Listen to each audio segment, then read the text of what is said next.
तुम्ही सुद्धा तुमच्या आयुष्यामध्ये अनेक देवांच्या उपासना, पारायण, उपाय, सेवा केल्यात. पण तुम्ही आता थकून गेलेला आहात. कारण तुम्ही सगळं काही करून झालेलं आहे. पण तुमची काही कामे विलंबित होत आहेत, ती मार्गीच लागत नाही आहेत. तुम्ही वर्षानुवर्ष सेवा करताय. जे जे उपाय सांगतील ते उपाय तुम्ही करत आहात. प्रत्येक गोष्टीची पूजा व्यवस्थित करताय. तुम्ही सगळ्या देवांची पूजा करताय. तुम्ही सगळ्यांना मानताय. पण तरीसुद्धा देव तुमच्याकडे पाहत नाही आहे. तुमची प्रगती होत नाही आहे. मुलांची प्रगती होत नाही आहे. पतीची प्रगती होत नाही आहे. तुमच्या संसाराची प्रगती होत नाही आहे. मग तुम्हाला असं वाटतं की मी एवढं देवदेव करते, पारायण करते, उपाय करते, सेवा करते, कुठेच कमी पडत नाही. पण तरीसुद्धा मला त्या गोष्टीचा अनुभवच येत नाही. त्याचप्रमाणे आता कुणालाही असं वाटतंच की आपला जो संसार आहे तो सुखाचा व्हावा, आपल्या पतीची, मुलांची, आपल्या संसाराची प्रगती व्हावी, घरामध्ये सुख, शांती, समृद्धी नांदावे, वैभव नांदावं, लक्ष्मी माता आपल्या घरामध्ये यावी, तिने तिथे स्थिर राहावं, आपल्या घरामध्ये तिने वास करावा, आपल्याला कधीच आर्थिक चणचण भासू नये. त्याचप्रमाणे प्रत्येक गोष्ट ही योग्य वेळेत झाली पाहिजे. मुलांची लग्न, शिक्षण, त्याचप्रमाणे घरात आजारपण नको, अशा ज्या गोष्टी आहेत ना, त्या संसार म्हटलं की आपल्याला वाटतं की सगळं व्यवस्थित असावं. आणि त्यासाठी आपण देवधर्म सगळं काही करतो, अध्यात्माची साथ घेतो. कधी कधी काय होतं की खूप कष्ट करतो पण त्याला नशिबाची साथच भेटत नाही. मग असं सगळं झाल्यामुळे आपण खचून जातो आणि देवांची सेवा करणं सोडून देतो. पण आजच्या या व्हिडिओमधून मी तुम्हाला सांगणार आहे की तुम्हाला या 3 सेवा, 3 देवांचे जे उपाय आहेत ते जर तुम्ही श्रद्धेने केले ना तर तुमच्या या सर्व अडचणी सुटणार आहेत.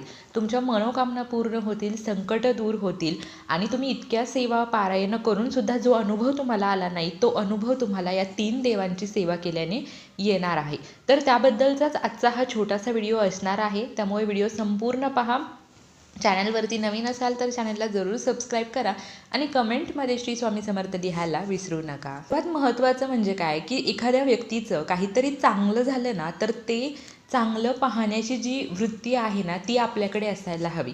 कारण आपण काय करतो की समोरच्याचं काहीतरी चांगलं झालं आहे आणि तो आपल्याकडे आनंदाने सांगायला येतो, तो त्याचा आनंद आपल्याशी शेअर करायला येतो आणि आपण तिथे जळकट वृत्ती ठेवतो किंवा त्याच्यापुढे फक्त आनंदाचा बहाणा करतो. पण आपल्याला त्याच्याविषयी अजिबातच आनंद नसतो किंवा आपण त्याच्यावरती जलेस ठेवतो. त्याला कसं तरी नशिबाने भेटलं, वशिलेने भेटलं असं आपण म्हणत असतो. पण असं न करता तुम्हाला दुसऱ्यांच्या आनंदामध्ये सुद्धा समाधानी राहता आलं पाहिजे. त्यांच्या आनंदामध्येही आपल्याला सहभागी होता आलं पाहिजे. जेव्हा आपल्याला दुसऱ्यांचा आनंदामध्ये सहभागी होता येतो, दुसऱ्यांचा आनंद आपल्यालाही साजरी करता येतो, तेव्हा देवसुद्धा तुम्हाला भरभरून आनंद देत असतो. त्यामुळे सर्वात महत्त्वाचं दुसऱ्यांच्या आनंदात सहभागी व्हा. कधी कोणावरती जळू नका, कोणाविषयी वाईट बोलू नका, कोणाविषयी वाईट वृत्ती तुमच्या मनामध्ये ठेवू नका. बघा आपण काय करतो, जॉबनिमित्त म्हणा, व्यवसायानिमित्त म्हणा, आपल्या घरापासून दुसरीकडे कुठेतरी राहायला जातो आणि तिथेच सेटल होतो. आपल्या ज्या पारंपरिक ज्या पद्धती चालू आलेल्या आहेत किंवा ज्या आपल्या रूढी पिढ्यानपिढ्या चालू आलेल्या ज्या रूढी आहेत त्या आपण विसरून जातो. आपल्या घरामध्ये जो कुळाचार केला जातो, ज्या देवांची पूजा केली जाते किंवा जे पूजापाठ केले जातात किंवा ज्या सणांचा एक विशेष असं महत्त्व असतं, त्या प्रत्येक सणाला काहीतरी वेगळं असं काहीतरी केलं जातं, ते सगळं आपण विसरून जातो. आणि आपण काय करतो, जिथे आपण राहायला गेलो तिथे जशा पद्धती आहेत त्या स्वीकारतो आणि आपल्या ज्या पद्धती आहेत त्या सोडून देतो. पण असं न करता तुमच्या सासूबाई असतील, तुमच्या जाऊबाई असतील, त्या ज्या पद्धतीने पहिल्यापासून पिढ्यानपिढ्या त्या ज्या रूढी पाळत आहेत, ज्या पद्धतीने ते देवपूजा करतात, ज्या पद्धतीने ते प्रत्येक सणवार साजरी करतात, ते तुम्ही विसरायचं नाही आहे. भले तुम्ही राहायला तुमच्या घरापासून दुसरीकडे गेलेला आहात, पण तुमच्या ज्या सासूबाई असतील, जाऊबाई असतील, त्या ज्या पिढी म्हणजे तुमच्या ज्या पहिल्यापासून चालत आलेल्या पूजापाठ आहे किंवा त्या ज्या काही पूजा करतात, पिढीनं पिढी त्यांच्या पिढ्यानपिढ्या चालत आलेल्या ज्या काही पूजापाठ आहे, पारायणं आहेत, उपाय आहे, सेवा आहे, त्या ज्या पद्धतीने करतात ना तेच तुम्हाला फॉलो करायचं आहे. असं नाही की तुम्ही तिथे गेलाय म्हणून तिथलं सगळं फॉलो करायचं आणि आधीचं सगळं सोडून द्यायचं. सगळ्यात मोठी चूक हेच असतं. तर असं न करता तुम्ही तुमच्या सासूबाईला विचारू शकता की मी कोणत्या पद्धतीची पूजा करू, तुम्ही कुठल्या करता, त्यात तुम्हाला सांगतील आणि तुम्ही त्याच फॉलो करायच्या आहेत. दुसरी गोष्ट म्हणजे काय की आपला जो कुळाचार आहे, कुलधर्म, या सगळ्या गोष्टी आपल्याला पाळणं खूप गरजेचं आहे. आपली कुलदेवी, जे कुलदेवता आहेत ते आपल्या कुळाचं रक्षण करत असतात आणि त्यांच्यामुळे आपल्या घरावरती कधी कुठलं संकट येत नाही. ज्या घरामध्ये कुलदेवी आणि कुलदेवतांची श्रद्धेने सेवा केली जाते ना, त्या घरावर कधीच संकट येत नाही आणि संकट आलंच तर त्याची झळसुद्धा तुम्हाला बसत नाही. इतकं कुलदेवी आणि कुलदेवता आपल्या कुळाचं रक्षण करत असतात. त्यामुळे ते जर आपलं रक्षण करतात तर आपल्याकडूनही त्यांचा कुलाचार झाला पाहिजे.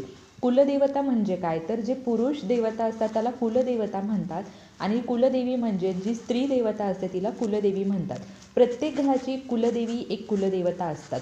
तर तुमची जी कुठली कुलदेवी आहे, जो कुठला कुलदेवता आहे, त्यांचं तुम्हाला स्मरण करायचं आहे. मी जास्त अवघड अशी काहीच सेवा सांगत नाही आहे. तुम्ही काम करता करता त्या कुलदेवीचा एखाद्या मंत्राचा जप करू शकता, नामस्मरण करू शकता. मी म्हणत नाही की तुम्ही देवाला अर्धा अर्धा तास द्या. तुम्ही देवासमोर बसा, एक माळ म्हणजे 108 वेळा तुम्ही त्या तुमची जी कुठली कुलदेवी कुलदेवता आहे त्यांच्या मंत्राचा जप करू शकता. किंवा अगदीच तुम्हाला तेही शक्य नाही तर तुम्ही स्वयंपाक करताय, तुम्ही जॉब करताय, जिथे कुठे आहे तुम्ही नामस्मरण फक्त करायचं आहे. जसं आपण स्वामी समर्थ महाराजांचं करतो. स्वामींनीही सांगितलेलं आहे की तुम्ही सगळ्या देवांच्या सेवा करा, पण तुम्ही कुलदेवीला कधीच विसरू नका. कारण कुलदेवी ही आपल्या कुळाचं रक्षण करणारी देवी असते. त्यामुळे तिला कधीच विसरायचं नाही आहे. तिचं नामस्मरण हे आपल्याकडून झालंच पाहिजे कोणत्याही परिस्थितीमध्ये. मग समजा आता तुमची कुलदेवी, आता समजा माझी कुलदेवी आहे तुळजापूरची तुळजाभवानी. तर तुम्ही जय आई जगदंबे, जय आई जगदंबे किंवा ओम श्री तुळजाभवानी देवे नमः, ओम श्री तुळजाभवानी देवे नमः, अशा प्रकारे जो मंत्र असतो ना, प्रत्येक कुलदेवीचा कुलदेवतेचा एक वेगळा मंत्र असतो. त्या मंत्राचा तुम्ही फक्त नामस्मरण करायचं आहे. दिवसभरात तुम्ही कधी वेळ भेटला तर देवासमोर बसा. आपल्याकडे कुलदेवीचा टाक मूर्ती असतो, तिथे तुम्ही बसा, नमस्कार करा, त्यांना हळद कुंकू अक्षता फुले वाहा. त्याचप्रमाणे मग तिथे तुम्ही एक माळ जप करू शकता किंवा जास्त तुम्हाला शक्य नाही 11 वेळा करा, पण श्रद्धेने करा. त्याचप्रमाणे कुलदेवता खंडोबा असेल, ज्योतिबा असेल, जे कुठले असेल त्यांच्या मंत्राचा तुम्ही जप करू शकता. अशा पद्धतीने तुम्हाला तुमच्या कुलदेवी आणि कुलदेवतेला कधीही विसरायचं नाही आहे. वर्षातून एकदा तरी तुम्हाला कुलदेवी आणि कुलदेवतेचा कुळाचार करायचा आहे. तुम्ही वर्षातून एकदा तरी त्यांच्या मूळ पीठावरती संपूर्ण कुटुंबाने दर्शनासाठी जायलाच हवं. आता आपल्याला वर्षभर जाणं शक्य होत नाही, पण वर्षातून एकदा तर तुम्ही जाऊ शकता. तिथे जा, कुलदेवीची तुम्ही ओटी भरण करा, तिचा मान सन्मान करा, कुलदेवतेचा मान सन्मान तुम्ही करा. ही जी गोष्ट आहे ना ती करणं खूप गरजेचं आहे. कारण आपल्यावरती जर आपल्या कुलदेवीच्या आणि देवतांचा आशीर्वाद असेल ना, तर आपल्या घरामध्ये कुठलंच काम कधीच विलंबित होत नाही, संकट येत नाही आणि सगळी कामे मार्गी लागून देवी आई आपलं सदैव रक्षण करते, आपल्या कुळाचं रक्षण करत असते.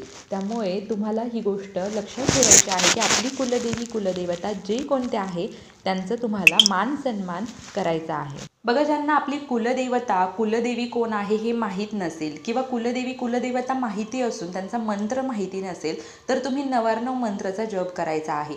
ओम ऐं ह्रीं क्लीं चामुंडाय विच्चे, ओम ऐं ह्रीं क्लीं चामुंडाय विच्चे या 99 मंत्राचा जप केला तरी तुमची कुलदेवी कुलदेवता तुमच्यावरती प्रसन्न होते. दुसरी म्हणजे तुम्हाला गणपती बाप्पांची सेवा करायची आहे. आता गणपती बाप्पा हे मंगलमूर्ती विघ्नहरा आहेत. ते सगळे विघ्न दूर करत असतात आणि आपल्याला सुख देत असतात, आपले दुःख हरण करत असतात. गणपती बाप्पांच्या पूजेला प्रत्येक मंगल कार्यामध्ये शुभ कार्याची सुरुवात ही गणपती बाप्पांच्या पूजनाने होत असते. तुम्ही दररोज सर्वात आधी गणपती बाप्पांना पाण्याने अभिषेक घाला, हळद कुंकू अक्षता फूल अर्पण करा, बाप्पांची तुम्ही आरती करू शकता. गणपती बाप्पांच्या मंत्राचा तुम्ही 11 वेळा का होईना पण दररोज जप करा. ओम गम गणपतये नमः या मंत्राचा जप करा. याने तुमच्याकडून गणपती बाप्पांची सेवाही होईल, नामस्मरणही होईल. तिसरी गोष्ट म्हणजे तुमची जी कुठली इष्टदेवता आहेत, इष्टदेवता म्हणजे अशी देवता की ज्या देवतेची ज्या देवतेविषयी आपल्या मनामध्ये श्रद्धा असते, आपण फक्त त्याच देवतेचं नामस्मरण करतो, ती इष्टदेवता. म्हणजे जसं की अनेक जण दत्त महाराजांची सेवा करतात, कोणी स्वामी समर्थ महाराजांची सेवा करते, कोणी विठ्ठलाची करतं, तर कोणी श्रीकृष्णांची करतं. तर तुमची जी इष्टदेवता आहे त्यांचीही तुम्हाला दररोजची नित्य देवपूजा आपली जी नित्य देवपूजा आहे ती तर तुम्हाला करायचीच आहे, पण त्याबरोबर इष्टदेवतेची सेवा करायची आहे. आता समजा स्वामी समर्थ महाराजांची तुम्ही सेवा करत आहात, तर स्वामी समर्थ महाराजांची नित्य सेवामध्ये स्वामी चरित्र सारामृत, श्री स्वामी समर्थ मंत्राचा जप, तारक मंत्र ही जी सेवा आहे ती तुमच्याकडून घडली पाहिजे, त्यांचं नामस्मरण झालं पाहिजे. त्यानंतर सर्वात महत्त्वाचं म्हणजे तुम्हाला पितरांची सेवा करायची आहे. आपण फक्त पितृ पंधरवडा असेल तेव्हाच पितरांची सेवा करतो, पण फक्त पितृ पंधरवड्यामध्ये सेवा केली म्हणजे त्यांच्या आत्म्याला सद्गती मिळाली किंवा तुमचा पितृदोष कमी झाला असं नाही. किंवा सुखदुःखामध्ये सुद्धा आपल्याला पितरांचं स्मरण हे सदैव राहिलं पाहिजे. तुमच्या आनंदाच्या क्षणामध्ये जसं कुलदेवीचा, इष्टदेवतेचा, आपल्या देवांचा आशीर्वाद असतो, तसा पितरांचा आशीर्वाद असल्यामुळे सुद्धा तुमच्या घराची प्रगती होत असते. तुम्हाला असं वाटतं की फक्त मी स्वामींची सेवा करते म्हणून मला हे सगळं आहे. स्वामींमुळे तर तुमचं सगळं आहेच, पण याच्यामध्ये पितरांचाही तितकाच वाटा असतो. तुम्हाला फक्त काय करायचं आहे, तुमच्या घराच्या दक्षिणेकडे तुम्हाला तुमचं मुख करायचं आहे आणि दक्षिणेकडे मुख करून फक्त पितरांचं स्मरण करा, त्यांना नमस्कार करा. एवढी साधी सोपी सेवा तर तुम्ही 1 मिनिटामध्ये करू शकता. फक्त दक्षिणेकडे तोंड करा, हात जोडा, ओम पितृदेवाय नमः असा 11 वेळा मंत्र जप करा, झालं. किंवा अगदीच तुम्हाला हेही शक्य नाही तर तुम्हाला दर शनिवारी, ज्या कुठल्या शनिवारी तुम्हाला लक्षात राहील तर दर शनिवारी तुम्हाला एक मातीच्या पंतीमध्ये तिळाचं तेल किंवा कुठलंही तेल वापरून त्याचं जे मूक आहे ते तुम्हाला दक्षिणेकडे करून पितरांच्या स्मरणार्थ एक दिवा लावायचा आहे. हा तुम्ही दर शनिवारी अमावस्येच्या दिवशी लावायचा आहे आणि पितरांचं स्मरण करायचं आहे. दिवा लावायचा, ओम पितृदेवाय नमः या मंत्राचा जप करायचा. याने सुद्धा पितृ प्रसन्न होतात. दर शनिवारीच तुमच्या लक्षात राहील असं नाही, पण जेव्हा लक्षात येईल तेव्हा तुम्ही शनिवारी हा उपाय करा, अमावस्येला करा. याने सुद्धा पितृ प्रसन्न होतात. त्याचप्रमाणे अमावस्या असेल, पौर्णिमा असेल, आपण दही भाताचा उपायही करतो. तर हा दही भाताचा उपायही तुम्हाला पितरांसाठी करायचा आहे. दही भात तुम्ही छतावरती, कुठे पत्र्यावरती म्हणा, कुठे उंच भिंतीवरती, जिथे पक्षी येतील, कावळे येतात अशा ठिकाणी ठेवा की जेणेकरून ते खातील आणि पितृ तुमच्यावरती प्रसन्न होऊन तुम्हाला भरभरून आशीर्वाद देतील.